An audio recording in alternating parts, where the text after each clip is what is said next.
یہاں پہ رہائش اختیار کر لی اور یہاں پہ انہوں نے قادیانیت قبول کی اور اس کے بعد قادیانیت کی جو تبلیغ تھی اس کو کرنا شروع کر دیا. تو میرے والد کی جو شادی ہے وہ 61 چک بیدیاں والا میں ہوئی اور جو میری والدہ تھی وہ بھی پیدائشی قادیانی تھی اور وہ بھی اپنے اس گاؤں میں یعنی کہ 61 چک میں وہ بھی قادیانیت کی جو تبلیغ تھی وہ کیا کرتی تھی. شادی کے بعد بھی انہوں نے ایسا ہی کیا کہ قادیانیت کی تبلیغ کرنا شروع کر دی اور ایسی پرورش جو ہے انہوں نے میری بہنوں کی کی. تو جیسی پرورش انہوں نے میری بہنوں کی کہ قادیانیت کی تبلیغ کو عام کرنا اور قادیانیت کے لیے مختلف علاقوں کے دورے کرنا، ویسی انہوں نے تربیت جو تھی وہ میری بھی کی.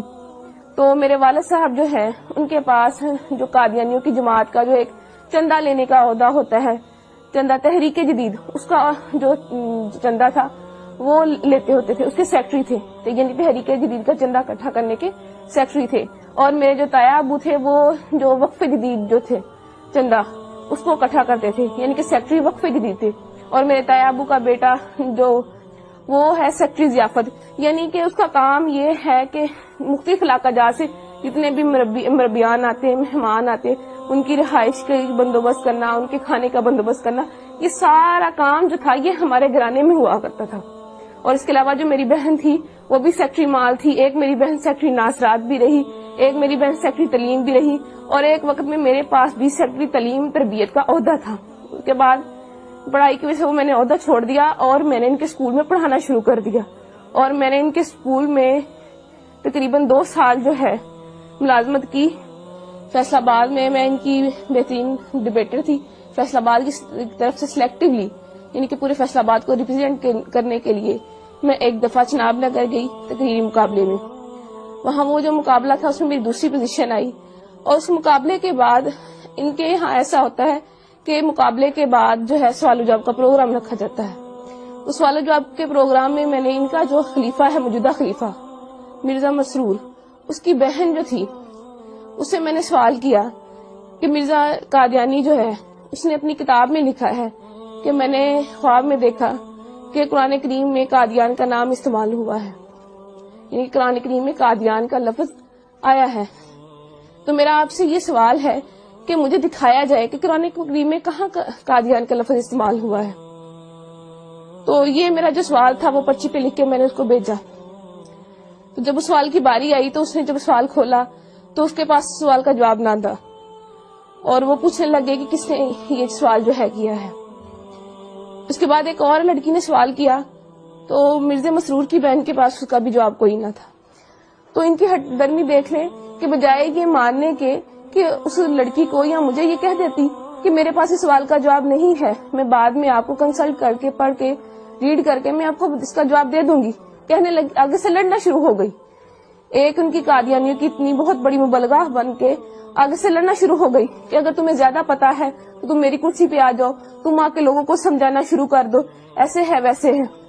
تو اس وقت ساتھ میری جو بڑی بہن، میں نے ان کو بتایا، میں نے کہا دیکھ لیں یہ جو سوال ہے کہ قادیان کا لفظ قرآن کریم میں کہاں استعمال ہوا ہے یہ میں نے لکھ کے بھیجا ہے، ان کے پاس اس سوال کا جواب نہیں ہے. تو میری بہن حیران ہو گئی اور مجھ سے پوچھنے لگی کیا واقعی میں ایسا ہے؟ میں نے اس کو بتایا جی بالکل ایسا ہے. اس کے بعد میں نے اس کو اور بھی سوال پوچھے، اپنی بہن سے پوچھے. میں نے کہا جب میں یونیورسٹی میں پڑھتی ہوں تو لڑکیاں مجھ سے سوال کرتی ہیں، ان میں سے کچھ سوال میں نے ان کو بتایا. میں نے ان کو کہا میرا غلام احمد قادیانی اس نے اپنی کتاب میں لکھا ہے ہم مکہ میں مریں گے یا مدینہ میں، اور حالانکہ مرزا صاحب کی جو وفات ہے وہ تو لاہور میں ہوئی تھی اور ان کو دفنایا قادیان میں گیا. تو میری بہن کہنے لگی کیا واقعی لکھا ہوا ہے؟ میں نے کہا ہاں لکھا ہوا. میں نے کہا پھر جو ہے انہوں نے اپنا ایک کشف جو ہے اس میں لکھا ہوا ہے کہ میں نے خواب میں دیکھا کہ میں خود خدا ہوں اور میں نے یقین کر لیا میں وہی ہوں. تو کہنے لگی کیا واقعی مرزا صاحب نے اپنی کتاب میں ایسا لکھا ہے؟ تو میں نے اس کو بتایا، میں نے کہا ہاں فلاں فلاں کتاب میں فلاں فلاں جگہ پہ لکھا ہوا ہے. تو وہ بڑی پریشان ہوئی. پھر اس کے بعد جب میں واپس گاؤں آئی میں نے اپنے گھر والوں سے آ کے بھی اس کا تذکرہ کیا. رات کو بیٹھے ہوئے تھے، میرے والد صاحب بھی بیٹھے تھے، میں نے اپنے والد صاحب سے بھی تذکرہ کیا. میں نے کہا ابو ایسے ایسے وہاں پہ جو بھی ہوا میں نے ان کو بتایا. تو میرے ابو پوچھنے لگے کیا واقعی لکھا ہوا ہے؟ اس کے علاوہ پھر میں نے ان کو اور بھی حوالہ جات دیے، جیسے کہ مرزا صاحب نے مسلمانوں کو گالیاں دی ہیں، یا مرزا صاحب نے یہ کہا ہے کہ اللہ تعالیٰ نے میرے گھر پیدا ہونا ہے. تو یہ باتیں ساری سن کے میرے ابو بہت پریشان ہو گئے. اس کے بعد جو تھا میری امی نے وہ ہمیں اس مطلب ٹاپک پہ بات کرنے سے منع کر دیا. میرے اسلام قبول کرنے کی وجہ کچھ یوں بنی کہ میں نے تعلیم مکمل کرنے کے بعد ایک اسکول میں جو ہے بطور ٹیچر انٹرویو دیا اور وہاں میری سلیکشن ہو گئی. ایک دن ہم بریک کے وقت بیٹھے ہوئے تھے تو اچانک مذہبی گفتگو جو تھی وہ شروع ہو گئی. تو ہمارے اسکول کے جو پرنسپل صاحب تھے انہوں نے قادیانیت کے موضوع پہ بات کرنا شروع کر دی. تو چونکہ میں قادیانی تھی تو میں نے بھی اس میں حصہ لینا شروع کر دیا. میں نے بھی ان کو بتایا کہ قادیانیت کے میں فضائل و مراقب جو تھے وہ انہیں بتانا شروع کر دیے کہ قادیانیت ایسے ہے ویسے ہے, یعنی کہ قادیانیت کی ایک بڑی اچھی تصویر میں نے ان کو بتانا شروع کر دی.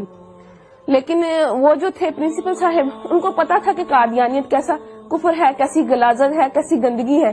تو انہوں نے قادیانیت کی جو عقائد تھے وہ بتانے شروع کر دیے کہ قادیانی جو ہے تو نعوذ باللہ مرزا قادیانی خود کو خدا کہتا ہے, خود کو محمد رسول اللہ صلی اللہ علیہ وسلم کہتا ہے, توبہ نعوذ باللہ کلمہ کی توہین کرتا ہے اور مسلمانوں کو گالیاں دیتا ہے, اہل بیت اطہار کی شان میں گستاخی کرتا ہے, صحابہ کی شان میں گستاخی کرتا ہے. جب یہ تمام باتیں میں نے سنی تو میں اتنا ڈر گئی کہ میں بہت زیادہ خوفزدہ ہو گئی اور مجھے بالکل جو تھا وہ چین نہیں مل رہا تھا کہ کیسے ایک شخص جس کو ہم نبی مانتے ہیں وہ کیسے اتنی گستاخیاں کر سکتا ہے, کیسے اللہ پاک کی شان میں گستاخی کر سکتا ہے یا آپ صلی اللہ علیہ وسلم کی شان میں گستاخی کر سکتا ہے. تو میں گھر آتی ہوں تو میں سو جاتی ہوں اور میں نے جب خواب دیکھا تو میں وہ خواب دیکھ کے بہت ڈر جاتی ہوں. خواب کچھ اس طرح ہے کہ میں اپنے گھر کے باہر موجود ہوں, گرمیوں کے دن ہے, سخت گرمی ہے اور میں گلی میں اکیلی موجود ہوں, میرا سر بھی ننگا ہے اور میرے پاؤں بھی ننگے ہیں. تو میں ڈر کے مارے دوڑنا شروع کر دیتی ہوں کہ مجھے کوئی مار نہ دے. بہت دوڑتی ہوں اور پھر جب دیکھتی ہوں اپنے آپ کو ایک قدم بھی میرا آگے نہیں بڑھتا. اس بات سے میں بہت پریشان ہو جاتی ہوں کہ میں نے اتنی محنت کی, اتنی دوڑی, اتنی جو ہے ہمت کی میں نے, لیکن اللہ تعالیٰ نے میرا ایک بھی قدم آگے نہیں بڑھایا. اسی وقت میری آنکھ کھل جاتی ہے اور میں دیکھتی ہوں کہ میرا پورا جسم جو ہے وہ پسینے سے شرابور ہے اور مجھے اپنے آپ سے بہت گندی بدبو آتی ہے. پھر اس کے بعد یہ خواب جو ہے مجھے متواتر آیا اور جب بھی آتا مجھے ایسے ہی ڈرا جاتا.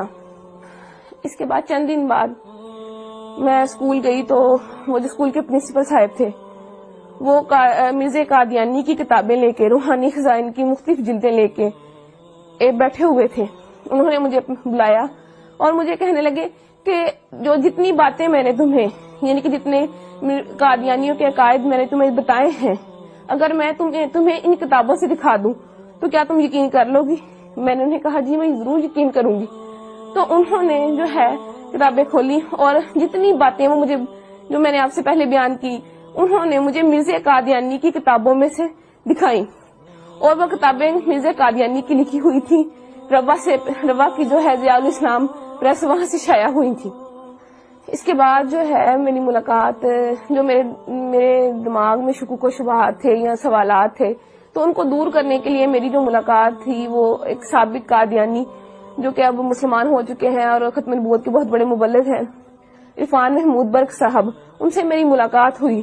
تو انہوں نے جتنے بھی میرے شکوک و شبہات تھے وہ سارے دور کیے اور قادیانیت کی جو غلاظتیں تھی جو مجھ پہ نہیں کھلی تھی وہ کھول کر مجھے بیان کی. اور ان کی جو کتاب تھی قادیانیت سائنس و اسلام کے کٹہرے میں انہوں نے مجھے وہ پڑھنے کے لیے دی.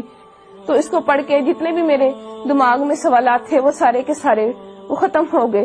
تو اس کے بعد پھر میں نے مرزا قادیانی پہ اور قادیانیت پہ کروڑوں لعنتیں بھیجنے کے بعد آپ صلی اللہ علیہ وسلم کی غلامی میں آ گئی اور کلمہ طیبہ پڑھ کے اسلام قبول کر لیا. اس کے بعد جب میں گھر گئی میں نے اللہ تعالیٰ سے جا کے دعا کی کہ اللہ تعالیٰ مجھے کوئی رستہ بتا, کہ مجھے کوئی ایسا نشان دکھا کہ مجھے پتہ چل سکے کہ میں نے آج جو کیا میں سچ پہ ہوں, میں حق پہ ہوں. تو میں سو گئی تو میں نے وہی خواب جو میں پہلے دیکھتی تھی اور میں ڈر جاتی تھی وہی خواب مجھے دوبارہ آیا کہ میں اپنے گھر کے باہر موجود ہوں, گرمیوں کے دن ہے, سخت گرمی ہے اور میں ڈر کے مارے بھاگنا شروع کر دیتی. لیکن اس دفعہ معاملہ جو تھا وہ الٹ ہو گیا کہ جب میں ڈر کے مارے میں بھاگنا شروع ہوئی تو بھاگتے بھاگتے ایک میں پکی سڑک پہ پہنچ گئی. تو میرا سر جو پہلے ننگا ہوتا تھا اس پہ ایک سفید چادر آ گئی خود بخود, اور میں نے دیکھا کہ میرے سامنے ایک شخص احرام باندھے کھڑا ہے جب میں نے اپنی نظریں اوپر اٹھائی تو میں نے سبز گنبد اور مینار کو پایا. تو اس کے بعد میری آنکھ کھل جاتی ہے اور مجھے اپنے آپ سے جو جہاں پہلے پسینے کی بدبو آتی تھی اب مجھے اپنے آپ